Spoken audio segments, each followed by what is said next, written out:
Saan nga ba tayo pupunta, Boss Ares? Siyempre, pupunta tayo sa masarap na kainan. Yan! Sama ba gusto mo? Steak?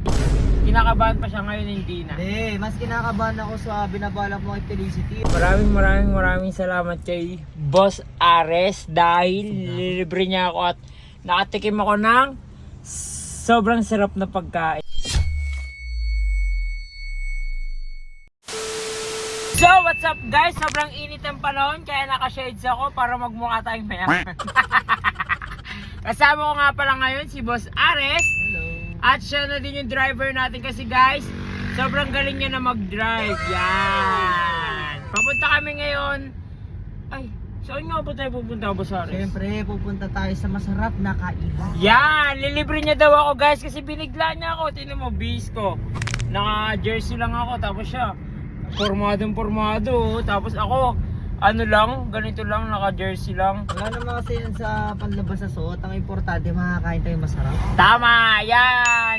Pero kasi guys, hindi ako nakakatikim ng masasarap na pagkain kaya nagulat din ako nung inaya niya kaya.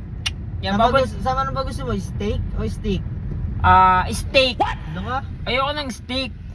Pero pwede yung may barbecue steak. Boss Ares ha. So guys, update ko na lang kayo kapag nandun na kami sa pupuntahan namin. Relax ko lang talaga si Boss Ares kasi ang galing na mag-drive oh. Basic na lang.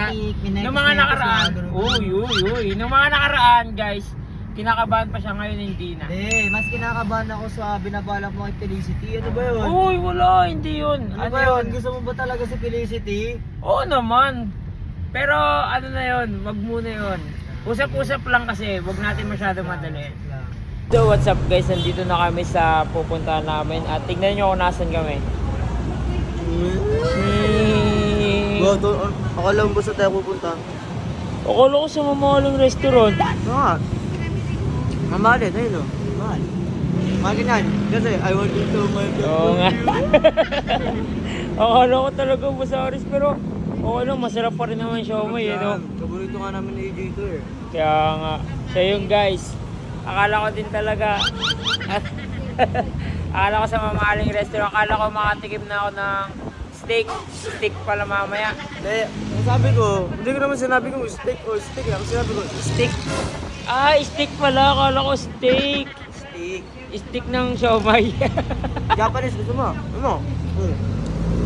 Ayun. Japanese siomay. What? So yun guys, kakain muna ako at pagkatapos na nito kumain, uwi na lang siguro kami kagad. Bye.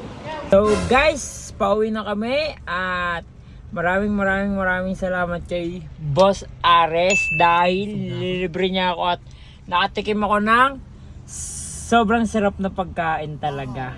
Yan. Matik yan Sa mga... Hindi, alam mo bakit siya nilibre ko sa'yo? Bakit? Alam ba bakit? Bakit? Kasi alam kong paborito mo yan, tsaka yun yung ibibigay mo kay Felicity kasi you want to show my love kay Felicity. Siyempre! Tsaka guys, sa mga di nakakaalam kasi, si Boss Ares, lagi ako nililibre niya ng pagkain. Depende sa trip niya kung anong oras. No? Ngayon, binidyo ko lang yung ngayon na ayaw niya sa akin kasi akala ko talaga kakain kami sa masarap na nakainan. Ang importante, nakakain ka ngayong araw, di ba? Pasasalamat pa din yun kasi hindi naman lahat ng tao nakakain ng pang-araw-araw, di ba? Tama. Kaya syempre, Boss Ares, busog naman ako. busog talaga. Oo. Kaya ako lang binidyo kasi sabi mo kakain tayo sa masarap na kainan. Syempre, matik yan. Syempre, Diba? dadaling kita sa paborito din namin ni AJ. Sana all talaga. Pag ito, Boss Ares, pag pumayag si Felicity manligaw sa akin. Ano, manligaw sa'yo o manligaw siya? Manligaw ka? Manligaw sa akin. Ayun, guwapo naman talaga ni Sir Vivo. Siyempre malamang ganun talaga, Boss Ares. Mahirap na kasi makahanap ng totoo at seryosong tao ngayon. Talaga? Si Felicity kasi, sa tingin ko naman, seryoso talaga siya. Oo, dapat, kung alam mo palang seryoso na yung tao, dapat ikaw na mag-pursue, ikaw na manligaw. Paano kung biglang pumayag na ligawan mo siya? Oo, edi alam mo Diba? na, manligaw ka na. Yun guys, ayun yung aabangan nyo din na kung ano yung magiging outcome Yan. ng pag-uusap namin ni Felicity. Pero ako naniniwala naman ako kay Biboy guys. Dahil syempre si Biboy napakabuting tao niyan, loyal niyan. Ang ano lang, sa hindi talagang akmang mga tao yung mga ano niya. Pero still, alam ko Sir Biboy, makakatakbo ka rin talaga ng taong pipili sa'yo at mamahalin ka ng Sana nga eh, Boss Aris eh. Kasi pag nagsalamin ako, tingnan mo, baka may nabagad sa si Felicity. tingnan. 1, 2, 3. Oo. Siyempre. kahit sino ata may love sa'yo eh. Oo, ganun talaga. Kaya, alam mo na ba, Boss Aris, magkikita kami? Uy, parang meron ka nang sinesikreto sa akin. Ngayon ko lang nalaman yan. Pero, hindi, sikreto muna kung kailan at saan.